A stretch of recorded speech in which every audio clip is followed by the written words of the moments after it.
Is that going to have an effect on Kieran Tierney's future? Well, you'd certainly think so.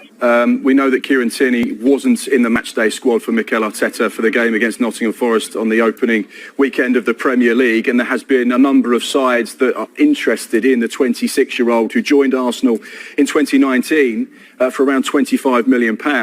A lot of the offers that have come Arsenal's way have been with a view to a loan. Our understanding and information is that Arsenal would prefer a permanent deal. However, they would be open to talk about a potential loan. The information we had at 5 o'clock as well for our transfer show was that Newcastle still retain an interest in the left back. However, we know that they have to be creative with the money they can spend so far in this window. They've already strengthened their squad with a number of signings. However, they don't have a lot left in the pot, so a loan would be preferable, but they're just monitoring the situation. There's been no formal contact between the two football clubs. We know that Real Sociedad as well are interested in Tierney, and it would certainly seem like he's not going to get the game time that we think he might. However, you'd just be intrigued to see whether Edu and Mikel Arteta are sat back thinking, do we need to review the situation, or have we already planned for life without Kieran Tierney? Therefore, we need to get that money in because it balances the things that we've done so far in the window. But yeah, that is another one to monitor. Tierney at the Toon.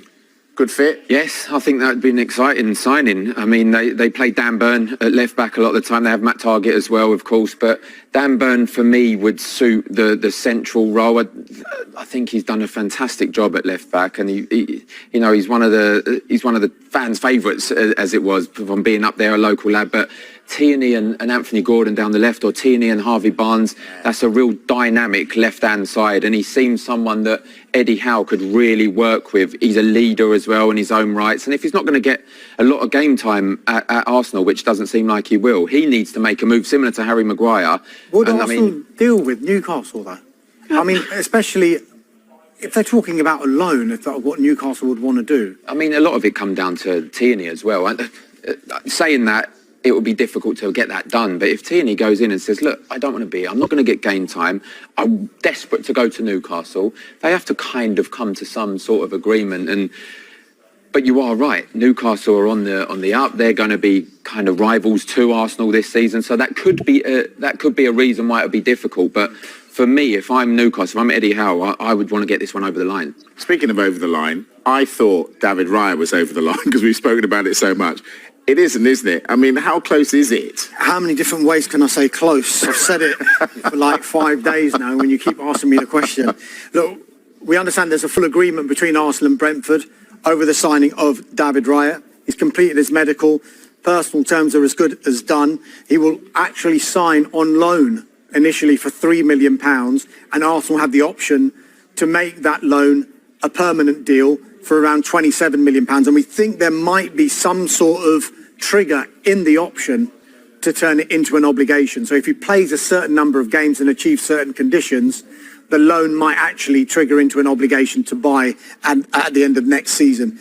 We're still expecting a formal announcement in the next 24 hours, but I've actually said formal announcement in the next 24 hours for the last 72 hours. So I'm just going to hedge my bets here in the next 24 to 72 hours. How about that? I like that. Right. Can you have two number ones at a top club and it work? Well, I don't understand this transfer at all, in my opinion, on both parts. I don't know. Arsenal are a huge football club, I get that, but if he's coming in, Aaron Ramsdale's done nothing wrong. I think he's a fantastic goalie. At the moment, he's number one. The only reason David Raya will be coming in is because he feels he can become number one. So there's a lot of competition there, which is healthy, of course. I don't understand the loan, the £3 million loan, because if it doesn't work out, he goes back to Brentford anyway. If this gets done, David Raya should be saying, no, this has to be a permanent because you want me, you signed me on a permanent. Let me stop you there. The semantics of this deal are quite interesting, actually, because he was entering the final year of his contract and because he'd made it clear that he wanted to go to Arsenal, because they were demanding around £40 million for him earlier on in the window. Nobody really wanted to pay that amount of money because he was going into the final year. Now, Arsenal wanted to do a deal, but not necessarily pay the £30 million up front. Right. But because Brentford knew he only wanted to go there, they thought, how can we make this deal happen where we can still get the money but still secure ourselves? So they've extended his contract at Brentford. Right. And then sent him on loan with a loan fee with the option of a £27 million. So they basically agreed on a £30 million fee. But if it wasn't to work out for him at Arsenal and they don't take up the option, Brentford then have David Raya back with a year left and they protect their investment a little bit. But isn't there trouble ahead here? Ramsdale and Raya fighting for the number one spot. When you are at a football club and you have the goalkeepers union, they do stick together, but normally because one knows they're a number one and one knows they're the number two, and then you have the youth team keepers as well, and you're all part of that goalkeepers union. You've now got two top goalkeepers that are going to be competing for number one. Neither of those players are going to want to be a cup goalkeeper, and because they know the league is the most important thing for Arsenal, so they'll all want to be in that team.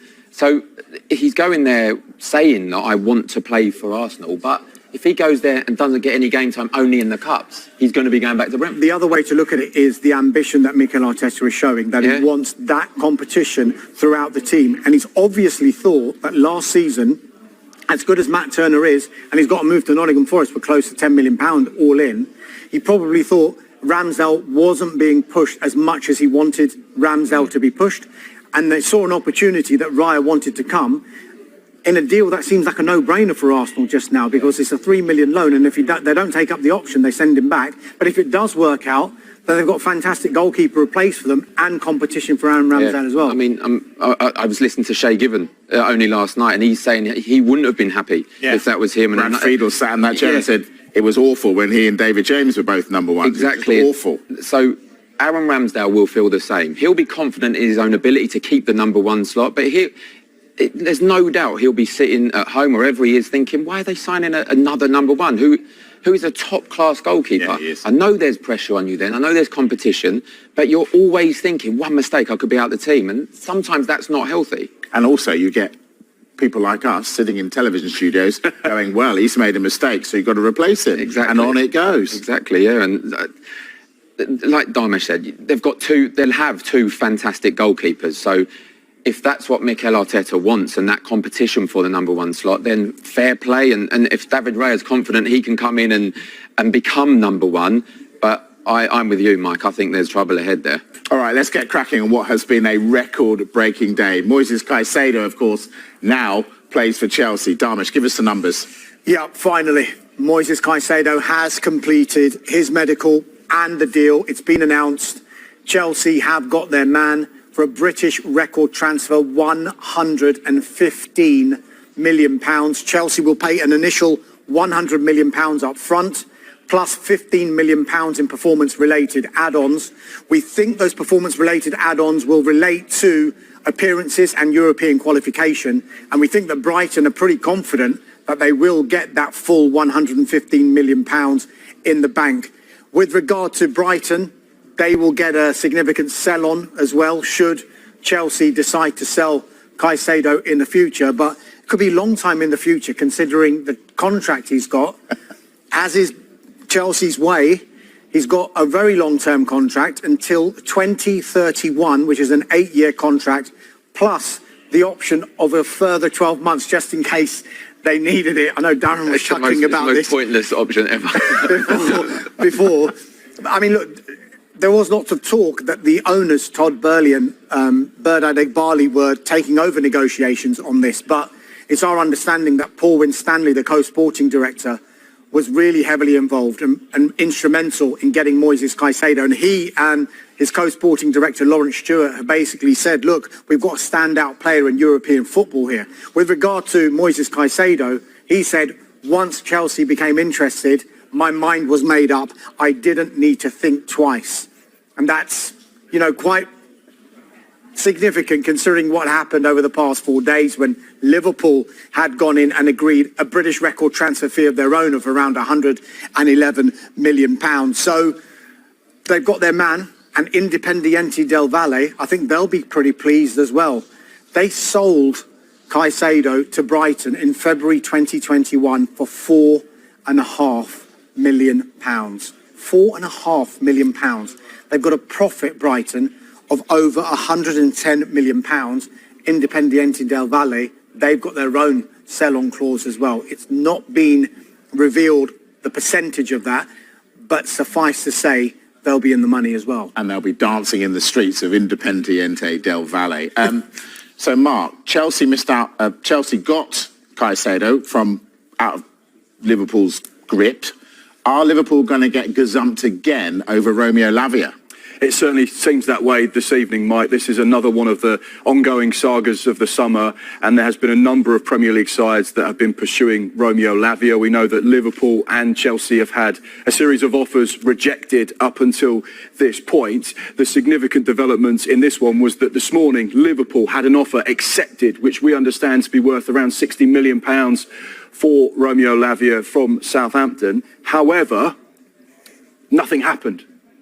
There was no advance in the medical. Romeo Lavia wasn't heading to Merseyside to get on with things, and there was a little bit of a malaise. Now, we understand whilst that was going on, Chelsea were busy beavering around in the background trying to formulate their offer for the midfielder. We said on the show at 5 o'clock, almost with the lack of movement with regards to Liverpool, it would suggest that Romeo Lavia's preference was to go to Chelsea. Now, that's something that we revealed an hour ago on Sky Sports News, that he would rather go to Chelsea than Liverpool. But as things stand, there's no offer between Chelsea and Southampton that has been agreed. So we're going to have to monitor this situation at the moment.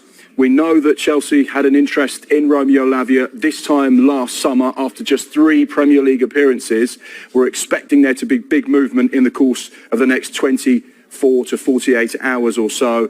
Russell Martin said after the game at the weekend to me, he just wasn't in the right frame of mind, but we're expecting things to be sealed and sorted fairly quickly.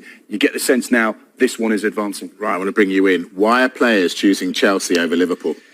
I mean, when you're in a transfer situation like this with 2 huge clubs, there's a lot of aspects that players look at. I think location is one, and I think players want to play in London, believe it or not. I think Even now, they still do. I think so, yes. I think they still will, particularly the 2 players being mentioned. I think you look at the projects that are being built, and Liverpool are building as well, but Chelsea financially can compete with anyone. Let's be honest, they can with the contracts they're set out. 8-9 year contracts, that's your life set as well, and no matter what, Liverpool would pay big as well. So, but I just feel with Chelsea, you look at the managers as well, both top managers, it just comes down to where the preference would be with the players. And unfortunately, these 2 high profile cases, Caicedo and now Lavia, picking Chelsea, it's a little bit concerning for Liverpool. I was just about to say, because once upon a time, this would never have happened. It's now happened, looks like it, twice in a number of days. How worrying is it for Liverpool? They won't front it as worrying, I don't think. I don't think Jurgen Klopp would come out and say he's too concerned. They'll have other targets that they'll go down as well. You always have a list of targets. Caicedo was Pochettino's #1. So I think Chelsea, although it's a lot of money, I think they had to meet that just to back Pochettino. So I think that's the case with that situation. Lavia's just decided to go. So they'll have someone else on their minds to go out and get. They've got 2 fantastic signings in McAllister and Szoboszlai. They've got some young players. Curtis Jones had a great tournament with the under-21s. Harvey Elliott as well. There's the other young laddie, Bajcetic, I think. He got injured. He's a talented player as well. So unfortunately for Liverpool, these 2 players have chose Chelsea, and they're such high-profile players that it is making the news and making us talk about them. Concerns are growing that Arsenal's summer signing Jurriën Timber